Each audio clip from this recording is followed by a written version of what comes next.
On November 2nd, 1947, the world's largest aircraft defied expectations when it lifted off for its first and only flight.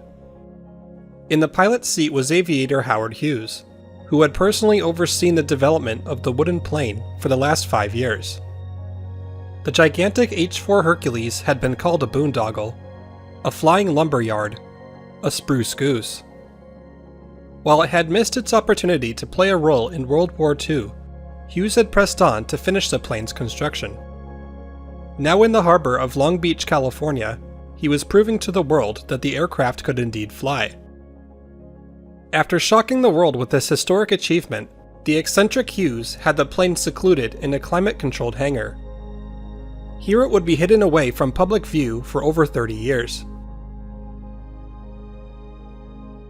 In 1980, a few years after Hughes' passing, the Spruce Goose finally saw the light of day once again.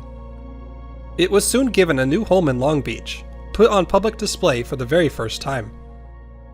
Unfortunately, less than 10 years later, the Spruce Goose would be evicted from its nest. A new home was soon found, but getting it there would become the longest and most complex journey in the plane's history.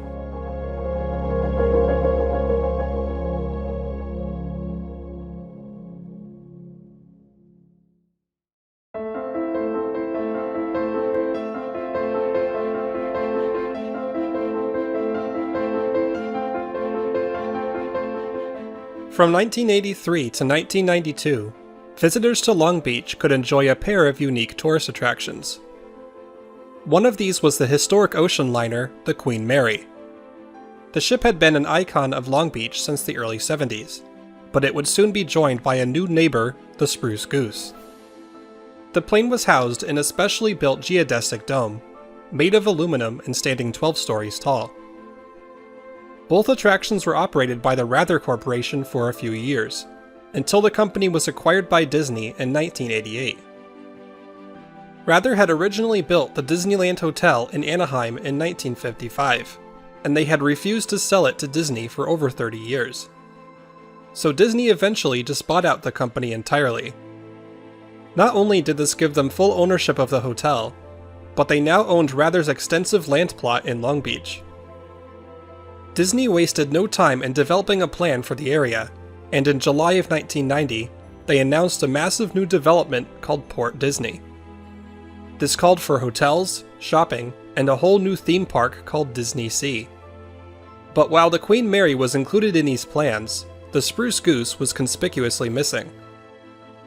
Disney admitted that they had no certain plans for the plane's future, and fans were worried about what might happen to it. However, due to a mix of financial concerns and political hurdles, the plans for Port Disney were cancelled just a year and a half later. As a result, Disney would pull out of Long Beach entirely. They soon announced that they were ending their contracts to manage the Spruce Goose and Queen Mary attractions. The Spruce Goose itself was owned by the Aero Club of Southern California, a non-profit group that had helped save the plane and move it here in the first place. With their lease now expiring in 6 months, they had to find a new home for the massive aircraft, and fast.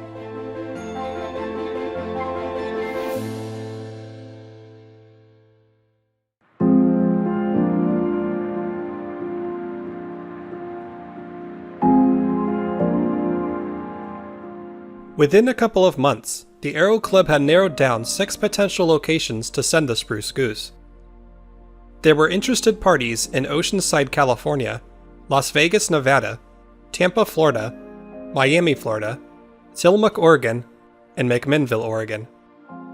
Each of these offered a very different future for the Spruce Goose, but the rural town in Oregon's wine country stood out among the rest. McMinnville was the headquarters of Evergreen International Aviation, one of the largest air freight operators in the world. Heading the company was Del Smith, a self-made millionaire who had built his success on managing fleets of commercial aircraft. He had been a big fan of the Spruce Goose his whole life, and as an entrepreneur, he had taken inspiration from Howard Hughes while building up his own business. Del's son, Captain Michael King Smith, shared his father's love of aviation. He was determined to save the Spruce Goose, not only because it was a historic icon, but because it had special meaning to his family.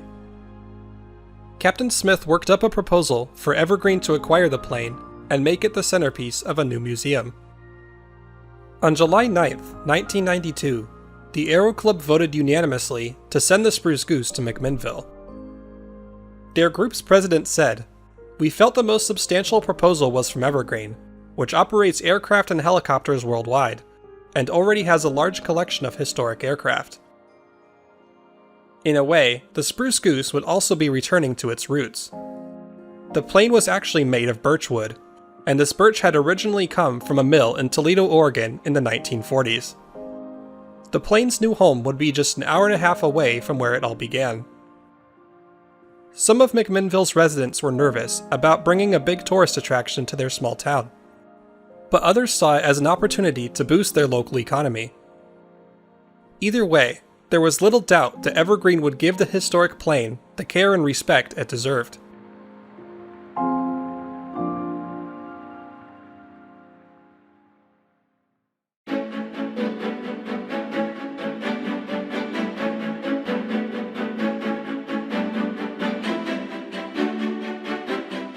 Evergreen was thrilled to secure the Spruce Goose for their new museum, but this now meant they were faced with a daunting task. The plane was nearly half a century old, weighed 200 tons, had a wingspan longer than a football field, and was made out of wooden fabric, and it had to be moved over 1,000 miles. Flying it was out of the question, and it was far too large to be moved over land. The only possible solution was to break it up into pieces. Most of these would be small enough to be trucked up to Oregon on Interstate 5. The difficult part would be the massive wings, tail section, and fuselage. These would be loaded onto a barge in Long Beach and shipped up the Pacific coast to Oregon. They would navigate up 2 rivers and then make the final few miles over land to McMinnville. Evergreen assembled a special team for the plane's disassembly. This was no simple task, as the gargantuan aircraft was fragile and never designed to be taken apart. The process began on August 10, 1992. The team first removed the plane's 8 propellers, each measuring 17 feet long. Next were the 8 Pratt & Whitney engines, weighing more than 2.5 tons apiece. The crew had a tight deadline to get the plane disassembled, but they had to be extremely careful not to destroy it in the process. Consultant Stan Soderbergh said, "The whole concept was a challenge to do it without doing any damage to the aircraft." Likewise, consultant Mark Smith said, "Every step of the way, we've had to design everything as we go." After 6 weeks of painstaking work, 38 separate pieces were shrink-wrapped for transport. The Spruce Goose was ready for its long journey to Oregon.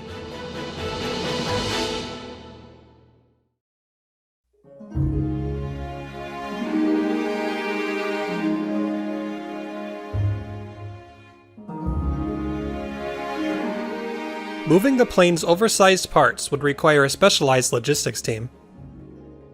The water-based moves would be managed by the Sauce Brothers Ocean Towing Company, based out of Coos Bay, Oregon.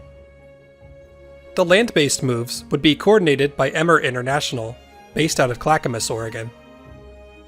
Both companies were experts in moving unusually large items, and they were certainly up to the task of moving the Spruce Goose. In order to load the plane's pieces onto the Sauce Brothers barge, a massive 60-foot hole had to be made in the side of the geodesic dome. Parts of the plane were hoisted out starting on October 2nd, but the water was too choppy to load them onto the barge. This ultimately delayed things for several days, but the fully loaded barge was finally able to depart from Long Beach on October 13th, 1992.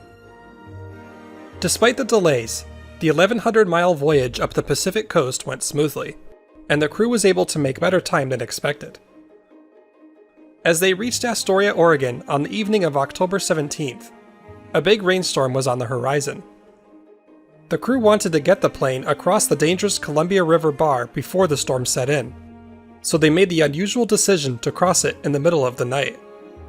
The rain and high winds had settled in by the next morning, but the barge continued safely for another 100 miles upriver. That evening, it reached the end of its 5-day journey, docking at Terminal 2 in the Port of Portland. 4 days later, on October 22nd, the barge was towed a short distance to Tom McCall Waterfront Park. The city of Portland had been awaiting the Spruce Goose's arrival, and now it could give the plane a proper welcoming ceremony. Fireboats spewed arcs of water, and bands played music as the Spruce Goose was brought to the Salmon Street dock. Thousands of people turned out for the ceremony, and Mayor Bud Clark proclaimed the day as Spruce Goose Day. After nightfall, the plane was towed up to Columbia Industrial Park in Vancouver, Washington. Here it was unloaded on October 28th, and would remain in storage until it was ready for the next portion of the journey.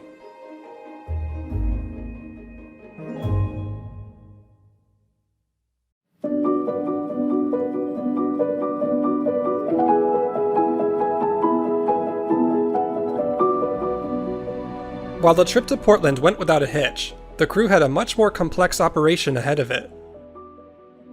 On the second leg of the journey, the pieces of the Spruce Goose would be split up onto 3 smaller river barges.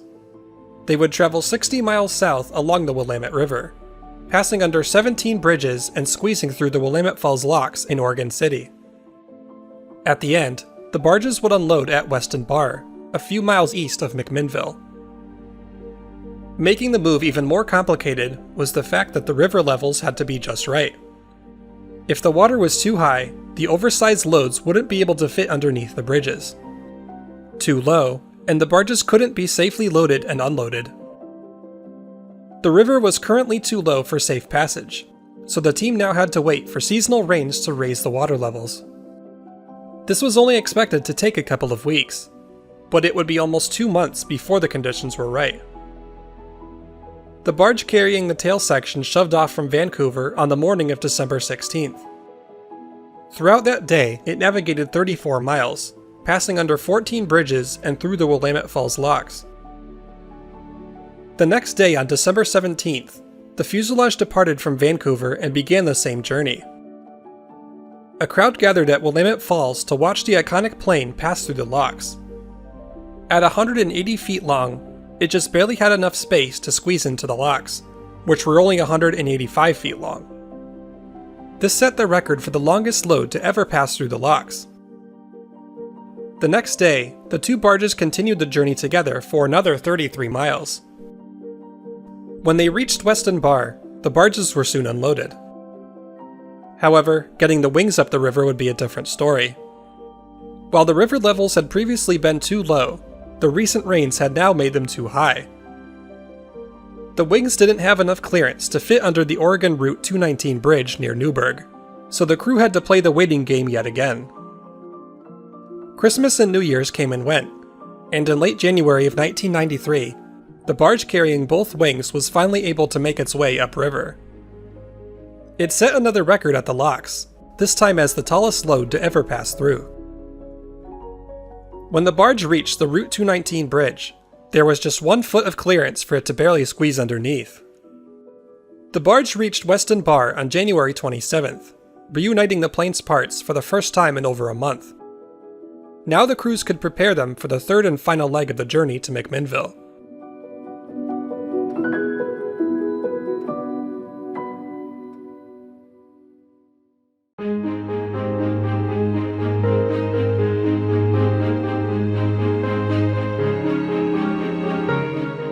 With the plane now safely back on land, Emmer International took the lead on the logistics.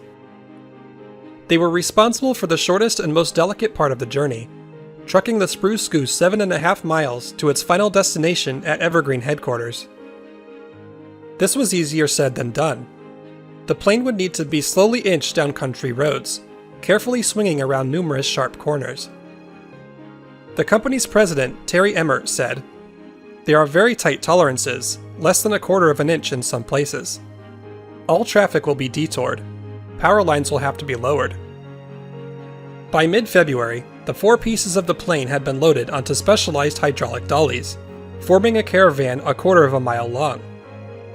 Once they set off, the crew had to constantly make adjustments to keep the loads level over the dips and bends in the road.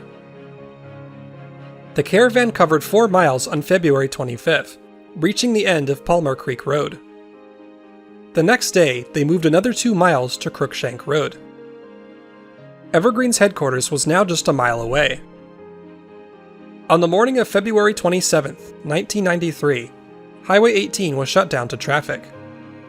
About 10,000 people lined the road to watch the caravan travel its final mile. A homecoming parade celebrated the Spruce Goose's arrival, with the military honor guard, school marching bands, and vintage aircraft flying overhead. After 4.5 months and more than 1,200 miles, the Spruce Goose had finally landed in McMinnville.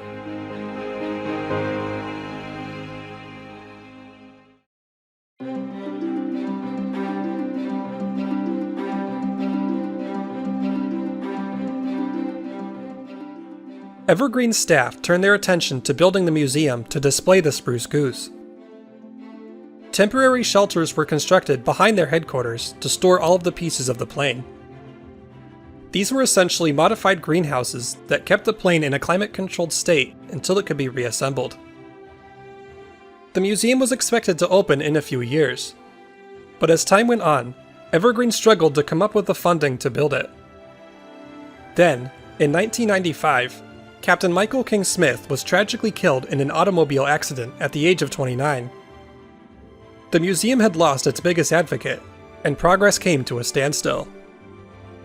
But Del Smith persevered, now determined to complete his son's vision for a Spruce Goose museum. He said, "It doesn't have the glamour of the Lindbergh Ryan or the ship that took Neil Armstrong to the moon. But it is special, and people ought to be able to see it." It wouldn't be until August of 1999 that Evergreen was able to break ground for the museum.